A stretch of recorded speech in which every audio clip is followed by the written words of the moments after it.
28 تیر 1400 ساعت 2 ظهر. هوا به شدت گرم بود. پریناز کلاس دانشگاهش تموم شده بود و میخواست برگرده خونه.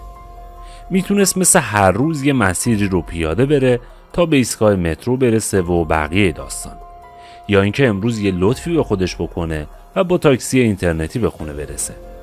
پریناز راه دوم انتخاب کرد، انتخابی که بزرگترین کابوس زندگیش شد. درخواستش رو ثبت کرد و یه راننده قبول کرد. 3 دقیقه بعد یه پراید نقره‌ای مدل پایین جلوی دانشگاه وایساد تا پریناز رو به خونه برسونه. راننده 2-3 باری خواست سر صحبت رو باز کنه، اما پریناز بهش بی‌اعتنا بود. بی‌اهمیتی پریناز راننده رو عصبانی میکنه و فاجعه رقم میخوره. همه چی تو کمتر از 2-3 دقیقه اتفاق میفته.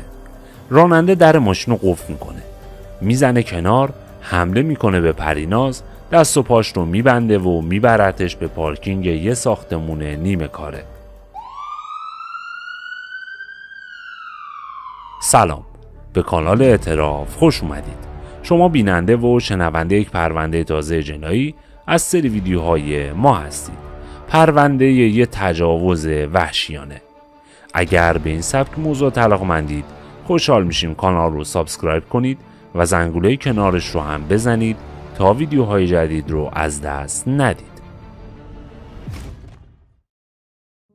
پریناز ترم اول دانشگاه بود وقتی بهش تجاوز شد و تو 21 سالگی به جای اینکه به درس و دانشگاه برسه و به فکر ساختن آینده‌اش باشه، تو سالن دادگاه وایساد و گریه امونش نمیداد.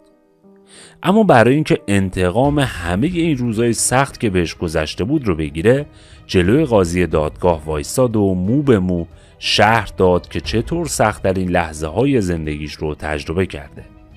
چطور وقتی تو این فکر بوده که زودتر برسه خونه و ناهار مامانش رو بخوره، سر از زیر زمین یه ساختمون متروکه در آورده و با دست و پای بسته زیر بدن یه مرد غریب زجر کشیده و گرمای منی اون نامرد رو روی بدنش حس کرده. پریناز کلمه به کلمه رو با عذاب توی دادگاه تکرار میکرد، اما نفرت از چشاش میبارید. معلوم بود میخواد انتقام اون عذابی که کشیده رو بگیره. بهتر دوباره برگردیم به همون روز 28 تیر 1400 تا ببینیم این تجاوز وحشیانه چرا و چطور رخ داد. پراید نقره‌ای رسید جلوی دانشگاه و پریناز رو سوار کرد. راننده حدوداً 37-8 ساله بود. چارشونه و بهش میخورد که ورزشکار باشه. ماسک هم زده بود.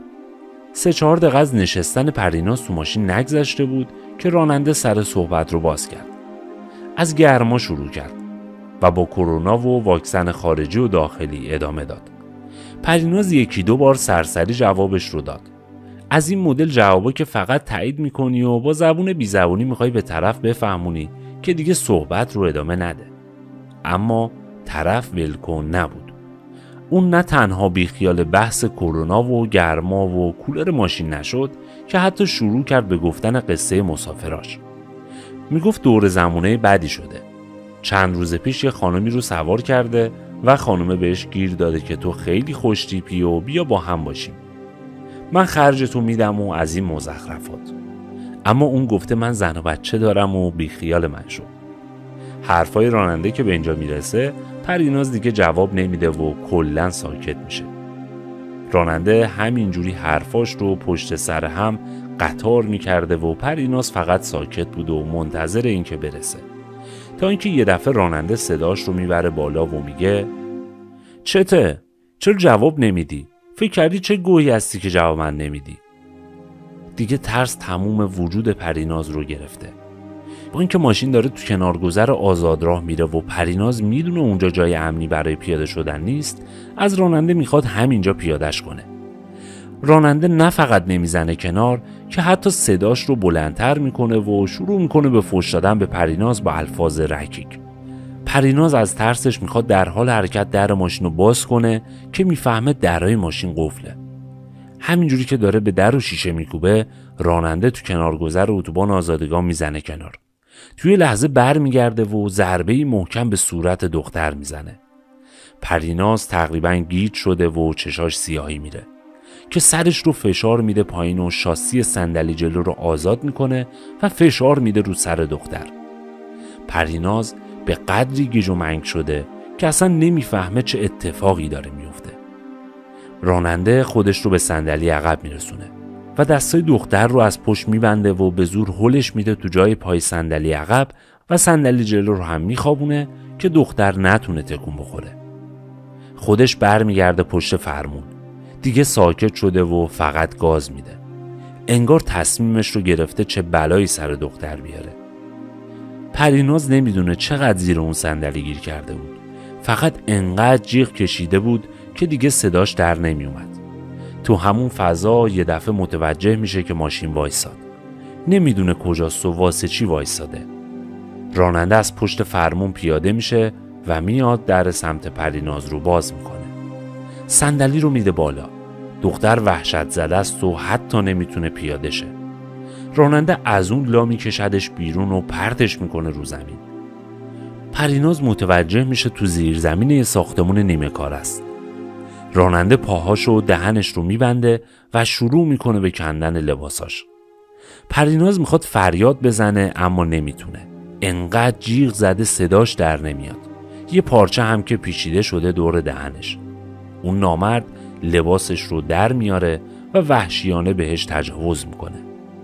کارش که تموم میشه فقط دست و پاش رو باز میکنه و میره.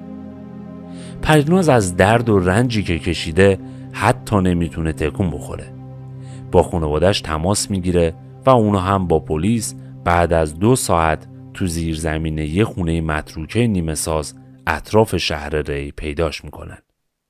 پریناز به همراه خانواده‌اش به کلانتری منتقل میشن تا شکایت ثبت بشه و بعد هم به پزشکی قانونی منتقل میشن تا آزمایش‌های لازم صورت بگیره.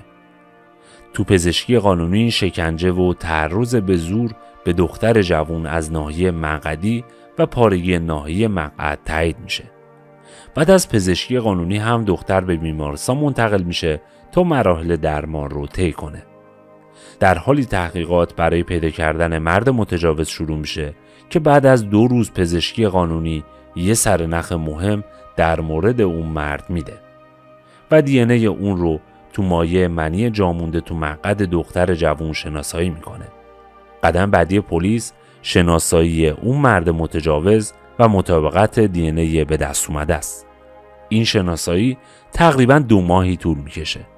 پلیس با کنترل دوربین‌های شهری تقریباً هر ماشین مشابهی که تو اون زمان خواست در اون محدود تردد داشته رو توقیف میکنه و با بررسی مشخصات خودرو و راننده و مالک خودروها 3 مورد رو شناسایی و برای تحقیقات بیشتر و انجام تست دی ان ای به اداره آگاهی معرفی میکنه و در عین ناباوری مرد متجاوز از بین این 3 مورد شناسایی میشه و برای اطمینان از نتیجه به دست اومده هر 3 مورد در اتاق شیشه‌ای قرار گرفتن و پریناز به سرعت مرد متجاوز رو شناسایی کرد. پریناز دقیقاً دست رو موردی گذاشت که نمونه دی ان ایش با نمونه‌ای که از مقعد دختر گرفته شده بود یکی بود. بعد از به دست اومدن این شواهد مرد متجاوز بازداشت و به اتهام تجاوز به عنف راهی دادگاه شد. حالا بریم ببینیم تو دادگاه این پرونده چی گذشت. پریناز اول نفری بود که به درخواست قاضی در جایگاه شاکی قرار گرفت و گفت این نامرد بهم حمله ور شد و سرم رو زیر صندلی برد. صندلی شاگرد رو روی سرم خوابوند و بعد هم منو به پارکینگ یه خونه مخروبه برد و به زور آزارم داد. حتی بعدش تهدیدم کرد که ازم فیلم گرفته و اگه شکایت کنم فیلم رو پخش میکنه. بعد هم نوبت متهم بود که در برابر اتهام تجاوز از خودش دفاع کنه و گفت من اون روز این دختر رو سوار ماشین کردم. همون موقع زنم بهم زنگ زد و گفت باید زودتر برم خونه چون لازمه بچه‌مون رو به درمانگاه ببریم و واکسن بزنیم. منم شروع کردم در مورد زن و بچه‌م حرف زدن اما اون اصلا جواب نمیداد و 2-3 بار گفت واسم مهم نیست. منم عصبانی شدم و خواستم پیادهش کنم که قبول نکرد و دعوامون شد و به زور پیادهش کردم و رفت. اصلا نمیدونم چرا این دروغا رو گفته. مرد سعی میکرد با حرفاش مسیر پرونده رو منحرف کنه اما همه شواهد بر علیهش بود. دوربین‌های ترافیک شهری شماره پلاکش رو ثبت کرده بودن، موبایلش دقیقاً در زمان تجاوز در محل تجاوز آنتن داشته، پزشکی قانونی تجاوز به دختر رو تایید کرده بود و از همه مهمتر نمونه مایع منیش داخل مقعد دختر پیدا شده بود. با این شواهد قضات راننده تاکسی اینترنتی رو به اتهام تجاوز به عنف به اعدام محکوم کردند. حکم بعد از 2 مرتبه فرجام خواهی در روزهای پایانی آبان 1402 در دیوان عالی تایید و برای اجرا راهی اجرای احکام شد. ممنون از اینکه تا انتهای ویدیو همراه ما بودید. لطفاً اگر هنوز کانال رو سابسکرایب نکردید این کار رو همین الان انجام بدید و با لایک و کامنتاتون از ما و فعالیتامون حمایت کنید.